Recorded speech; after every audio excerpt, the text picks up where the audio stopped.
আসসালামু আলাইকুম। সংবাদে আপনাদের সবাইকে স্বাগত জানাচ্ছি। আমি ফিরোজ তোহা। শুরুতেই আরবে কেবলস সংবাদ শিরোনাম জানিয়ে দেব এই মুহূর্তে হাতে পাওয়া সর্বশেষ গুরুত্বপূর্ণ আপডেট বাংলা সংবাদ। শুরুতেই থাকছে শেখ হাসিনার এজেন্টরা ইউনূস সরকারকে সফল হতে দেবে না। হাজার কোটি টাকা পাচার করা হাসিনার এজেন্টরা এখনও প্রশাসনে রয়েছে, তারা ইউনূস সরকারকে সফল হতে দেবে না বলে মন্তব্য করেছেন বিএনপির সিনিয়র যুগ্ম মহাসচিব অ্যাডভোকেট রুহুল কবির রিজভী। এবারে জানাবো আওয়ামী লীগ নেতা হানিফ এবং তার স্ত্রীর ব্যাংক হিসাব স্থগিত। আওয়ামী লীগের যুগ্ম সাধারণ সম্পাদক মাহবুবুল আলম হানিফ এবং তার স্ত্রী ফৌজিয়া আলমের ব্যাংক হিসাব স্থগিত করা হয়েছে।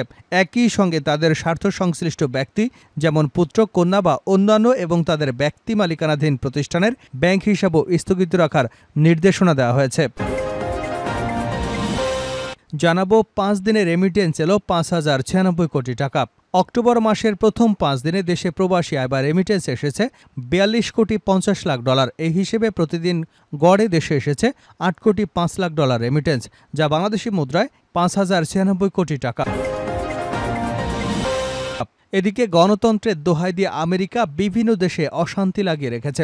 ইসলামী আন্দোলন বাংলাদেশের আমির ও চরমোনাই পীর মুফতি সৈয়দ মোহাম্মদ রেজাউল করিম বলেছেন, প্রচলিত গণতন্ত্রের দোহাই দিয়ে আমেরিকা বিশ্বের বিভিন্ন দেশে অশান্তি লাগিয়ে রেখেছে, ইসরায়েলকে দিয়ে ফিলিস্তিনের ধ্বংসযজ্ঞ চালিয়ে যাচ্ছে।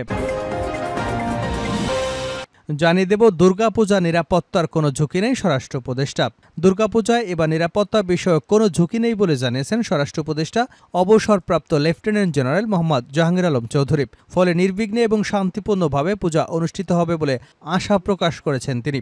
রোববার বিকেলে ঢাকার সরোয়ার্দী উদ্যানে শ্রী শ্রী রমনা কালী মন্দির পরিদর্শন শেষে সাংবাদিকদের ব্রিফিংকালে এসব কথা বলেন স্বরাষ্ট্র উপদেষ্টা। এবং সর্বশেষ জানাবো আন্তর্জাতিক সংবাদ। প্রস্তুতি নিচ্ছে ইসরায়েল। ইরানে হামলা চালানোর ঘোষণা বেঞ্জামিন নেতানিয়াহুর। ইসরায়েলকে লক্ষ্য করে তেহরানের সাম্প্রতিক ব্যাপক আকারের ক্ষেপণাস্ত্র হামলার জবাব দিতে ইরানে বড় আকারে হামলা চালানোর প্রস্তুতি নিচ্ছে দখলদার ইসরায়েলের সেনাবাহিনী। রবিবার জাতির উদ্দেশ্যে দেওয়া এক ভাষণে ঘোষণা দিয়েছেন ইসরায়েলের প্রধানমন্ত্রী বেঞ্জামিন নেতানিয়াহু। তিনি বলেন, ইসরায়েল বর্তমানে 7টি ফ্রন্টে যুদ্ধ করছে। এতক্ষণ শিরোনাম শুনছিলেন, এবার বিস্তারিত। প্রিয় দর্শক, আপনি যদি এই চ্যানেলে নতুন হয়ে থাকেন, ভিডিওটি দেখতে দেখতে চ্যানেলটি সাবস্ক্রাইব করে আমাদের সঙ্গে থাকুন। আর এই ভিডিও সম্পর্কে আপনি আপনার মূল্যবান মতামতটি কমেন্ট বক্সে জানিয়ে দিন। আর হ্যাঁ প্রিয় দর্শক, জানিয়ে দিন ভিডিওটি কোথা থেকে দেখছেন। হাসিনার এজেন্টরা ইউনূস সরকারকে সফল হতে দেবে না রিজভী।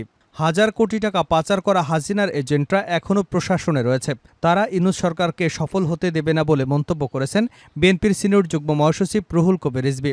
রোববার দুপুরে মৌলভীবাজারে জুড়ি উপজেলার পশ্চিম জুড়ি ইউনিয়নের খাকটেখা কালীনগর বাজারে বিএসএফের গুলিতে নিহত স্বর্ণাদাসের পরিবারের সঙ্গে সাক্ষাৎ শেষে পথসভায় তিনি একথা বলেন। রুহুল কবির রিজভী বলেন, হাজার কোটি টাকা পাচার করা হাসিনার এজেন্টরা এখনও প্রশাসনে রয়েছে, তারা ইউনূস সরকারকে সফল হতে দেবে না।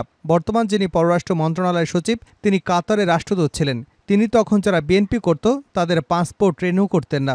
এই বিতর্কিত রাষ্ট্রদূতের কারণে অনেক বাংলাদেশি দেশে ফিরতে হয়েছে। তিনি তো স্বৈরাচারী শেখ হাসিনার এজেন্ট ছিলেন, কিভাবে তিনি পররাষ্ট্র মন্ত্রণালয়ের সচিব হলেন?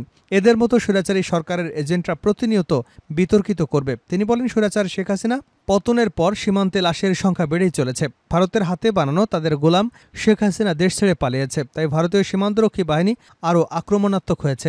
5ই অগাস্ট জনগণের যে বিপ্লব হয়েছে তার ধারাবাহিকতায় জনগণের আস্থা নিয়ে ডক্টর ইউনূস সরকারে আসেন। আমাদেরও এ সরকারের প্রতি আস্থা আছে, তবে গণতন্ত্রের চর্চাকে সামনে রেখে নতুন নির্বাচন দেওয়া উচিত। নির্বাচন দিতে কেন বিলম্ব করছেন? গণতন্ত্র রক্ষায় অতি দ্রুত নির্বাচন দিতে হবে। তিনি আরও বলেন, ফেলানির মতো সীমান্তে স্বর্ণাদাসকে নির্মমভাবে হত্যা করেছে বিএসএফ। সীমান্তে এই হত্যাকাণ্ড নিয়ে অন্তর্বর্তীকালীন সরকার উদাসীন কেন? কেন আপনারা জোরালো আওয়াজ তুলতে পারছেন না? একটি নিষ্পাপ কিশোরী মেয়েকে হত্যার মতো ধৃষ্টতা যে দেশ দেখাতে পারে, সে দেশকে কেন কড়া প্রতিবাদ জানানো হলো না? ভারতের সীমান্তরক্ষী বাহিনী বিএসএফের সীমান্তে হিন্দু নাকি মুসলিম দেখে গুলি করে না। সীমান্তে তাদের মূল টার্গেটই হল বাংলাদেশি। আওয়ামী লীগ নেতা হানিফ এবং তার স্ত্রীর ব্যাংক হিসাব স্থগিত। আওয়ামী লীগের যুগ্ম সাধারণ সম্পাদক মাহবুবুল আলম হানিফ এবং তার স্ত্রী ফৌজিয়া আলমের ব্যাংক হিসাব স্থগিত করা হয়েছে। একই সঙ্গে তাদের স্বার্থ সংশ্লিষ্ট ব্যক্তি যেমন পুত্র, কন্যা বা অন্যান্য তাদের ব্যক্তি মালিকানাধীন প্রতিষ্ঠানের ব্যাংক হিসাবও স্থগিত রাখার নির্দেশনা দেওয়া হয়েছে। কেন্দ্রীয় ব্যাংকের আর্থিক গোয়েন্দা বিভাগ বাংলাদেশ ফিনান্সিয়াল ইন্টেলিজেন্স ইউনিট রোববার ব্যাংক হিসাব স্থগিতের এই নির্দেশনা দেশের বিভিন্ন ব্যাংক এবং আর্থিক প্রতিষ্ঠানে মানি লন্ডারিং পরিপালন কর্মকর্তাদের কাছে পাঠিয়েছেন। বিএফআইইউ চিঠিতে বলা হয়েছে, উল্লেখিত দুই ব্যক্তি তাদের স্বার্থ সংশ্লিষ্ট ব্যক্তি বা ব্যক্তি মালিকানাধীন প্রতিষ্ঠানের নামে কোনো হিসাব পরিচালিত হয়ে থাকলে সেই হিসাবের লেনদেন 2012 সালের মানি লন্ডারিং প্রতিরোধ আইনের আওতায় 30 দিনের জন্য স্থগিত রাখা এবং তাদের নামে কোনো প্রকার লোন থাকলে এর ব্যবহার 30 দিনের মধ্যে বন্ধ রাখার নির্দেশনা দেওয়া হলো। ব্যাংক হিসাব স্থগিতের চিঠিতে মাহবুবুল আলম হানিফ এবং তার স্ত্রী ফৌজিয়া আলমের জাতীয় পরিচয়পত্রের নম্বর এবং জন্ম তারিখ উল্লেখ করা হয়েছে।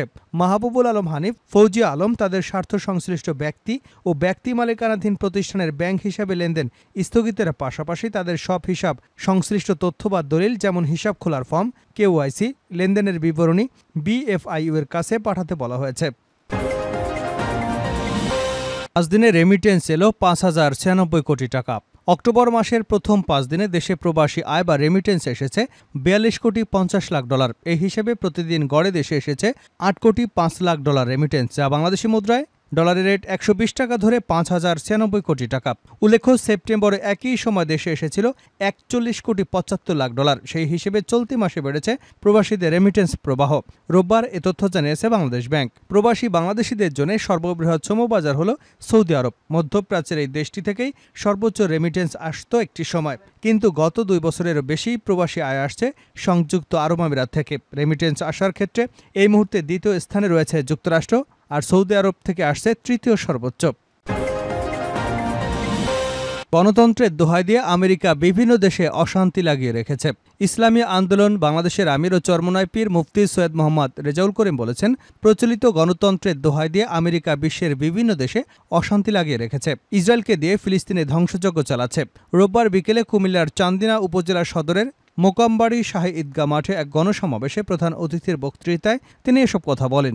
ইসলামী আন্দোলন বাংলাদেশের চান্দিনা উপজেলা শাখার উদ্যোগে গণহত্যার বিচার সহ 4 দফা দাবিতে এ গণসমাবেশের আয়োজন করা হয়। ইসলামী দলগুলোর ঐক্যের বিষয় তিনি বলেন, ঐক্যের ডাক এসেছে। আমরা চাই ইসলামী দলগুলোর একটি মাত্র বাক্স থাকুক।